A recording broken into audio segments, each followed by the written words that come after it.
गठबंधन में रहोगे तो वीरेंद्र सिंह बीजेपी में नहीं है। नई सरकार बनी बीजेपी की, उस दिन गठबंधन नहीं होते हुए भी गठबंधन था।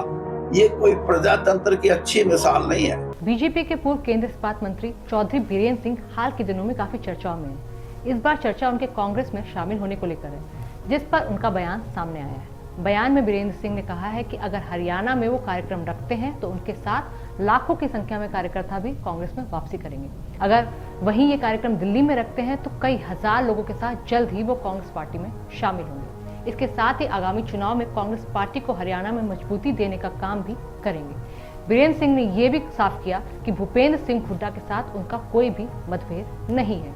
वहीं बीजेपी जेजेपी गठबंधन टूटने पर भी उन्होंने कहा कि जिस दिन बीजेपी और जेजेपी का गठबंधन टूटा और नई सरकार बनी, गठबंधन ना होते हुए भी गठबंधन नजर आ रहा था। जेजेपी पार्टी भाजपा की बी टीम नहीं बल्कि जेजेपी बेंच पर बैठने वाली भाजपा की रिजर्व टीम है। ब्रिजेंद्र ने सोनीपत लोकसभा से चुनाव लड़ने को लेकर बयान दिया। उन्होंने कहा कि पार्टी जहां का भी निर्णय करेगी वो वहां से चुनाव लड़ेंगे, लेकिन सिटिंग सांसद होने के कारण प्राथमिकता हिसार की ही रहेगी। भाजपा के 400 पार के नारे को लेकर उन्होंने कहा कि कोई भी पार्टी चुनावी मैदान में जाती है तो जीत का बड़े से बड़ा दावा करती है, लेकिन इस समय प्रदेश में हकीकत कुछ और ही है। वीरेंद्र सिंह कांग्रेस में शामिल होने को लेकर 10 दिन पहले से ही ऐलान कर चुके हैं। आगामी चुनाव में कांग्रेस पार्टी को हरियाणा में मजबूती देने का काम करेंगे। उनकी राजनीति का एक दस्तूर रहा है कि जिस भी पार्टी में वो गए हैं तो पहले पार्टी के नेताओं को गालियां नहीं देते। वहीं उन्होंने ये भी कहा कि भाजपा में एक बड़ी मुसीबत है। भाजपा एक कैडर बेस्ड पार्टी है। वहीं Bhupendra Hooda leader of opposition है। जिस दिन बीजेपी और जेजेपी का गठबंधन टूटा और नई सरकार बनी, उस दिन गठबंधन न होते हुए गठबंधन नजर आ रहा था। क्या कुछ कहा उन्होंने, सुनिए। या तो आप गठबंधन छोड़ दो तो बीजेपी की बात मैं सोच सकता हूँ। गठबंधन में रहोगे तो वीरेंद्र सिंह बीजेपी में नहीं है। अब 2 दिन बाद मेरे को कोई कहे अभी तो है, अभी है, मैंने कहा कहाँ है। और गठबंधन तो आप इस बात से भी लगा लो, जिस दिन नई सरकार बनी बीजेपी की, उस दिन गठबंधन नहीं होते हुए भी गठबंधन था। यानी किसी पार्टी को आपने देखा कि मेरे 10 के 10 एमएलए एब्सेंट रहे। पार्टी ये तो कह सकती है कि 10 के 10 प्रेजेंट रहे। पार्टी ये तो कह सकती है कि अविश्वास के खिलाफ वोट डालें। पार्टी ये तो कह सकती है कि विश्वास मत के हक में वोट डालें। लेकिन ऐसी प्रथा नहीं, ये सबसे बड़ा उदाहरण है। और आज भी जिस तरह ये कहते हैं कि हम 10 की 10 सीटों पे चुनाव लड़ेंगे, 10 दिन पहले कह रहे थे हम 1 सीट पे लड़ेंगे, फिर कहने लगे 2 पे लड़ेंगे। तो ये सब सोच समझ के भारतीय जनता पार्टी इनको कहेगी कि भैया यहाँ ये कैंडिडेट खड़ा करो, यहाँ ये करो।